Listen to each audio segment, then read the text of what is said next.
Bonjour bien-aimé dans le Seigneur, j'ose croire ce matin que tu te portes à merveille.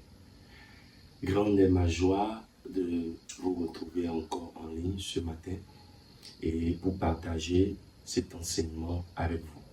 Alors, comme je l'avais annoncé hier, je disais que aujourd'hui nous allons aborder le deuxième grand point qui est intitulé « Un amour qui est venu jusqu'à nous ».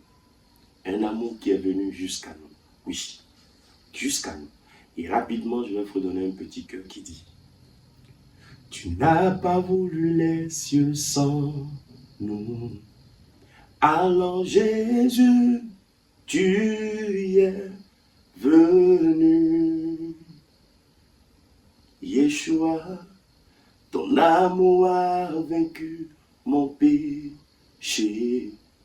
Plus rien ne peut nous séparer. Ce nom est si glorieux, ce nom est si glorieux, le nom de Jésus-Christ, mon roi. Oh, ce nom est si glorieux, ta beauté est sans pareil. Ce nom est si glorieux, le nom de Jésus. Oui, le nom de Jésus est glorieux.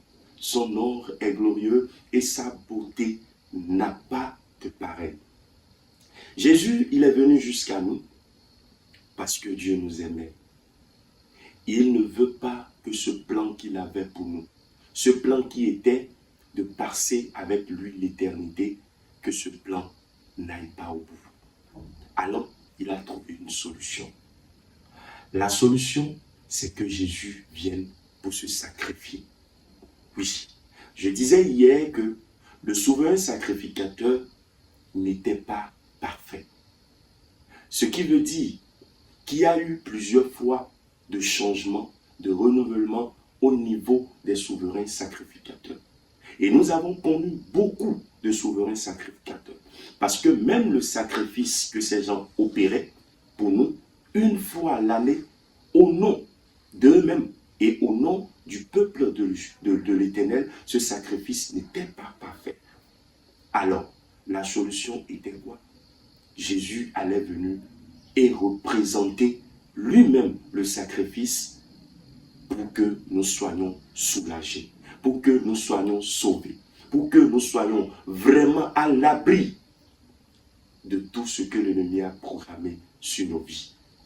Alors rapidement, nous allons lire un passage dans la Bible, c'est dans le livre de Hébreux chapitre 9, à partir du verset 11. La Bible nous dit, mais le Christ est venu comme grand prêtre pour nous accorder les biens qui sont déjà là. Il est passé par une tente grande et plus parfaite. Celle-ci n'a pas été faite par des mains humaines, c'est-à-dire qu'elle n'appartient pas à notre monde créé.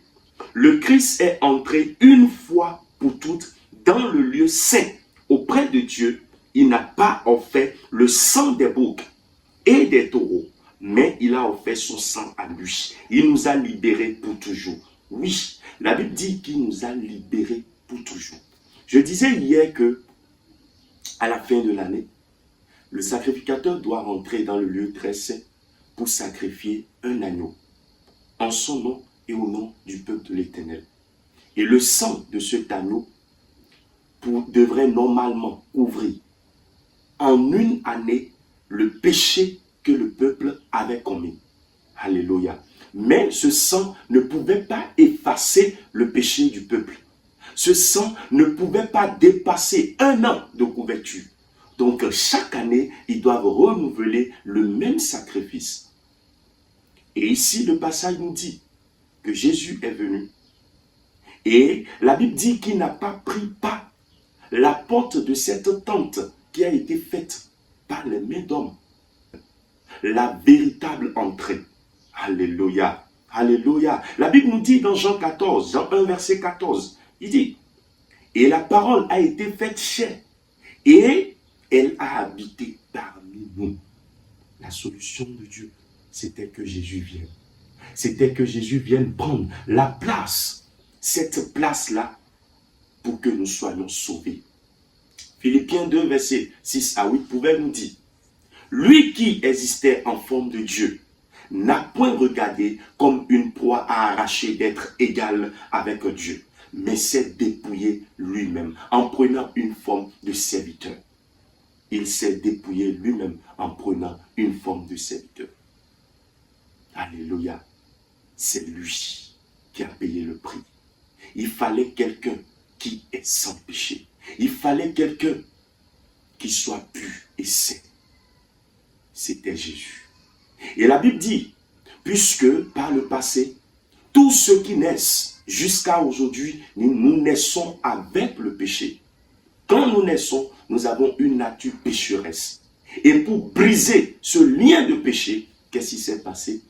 La Bible dit que le Saint-Esprit a mis dans le ventre de cette dame vierge, Marie, cet enfant.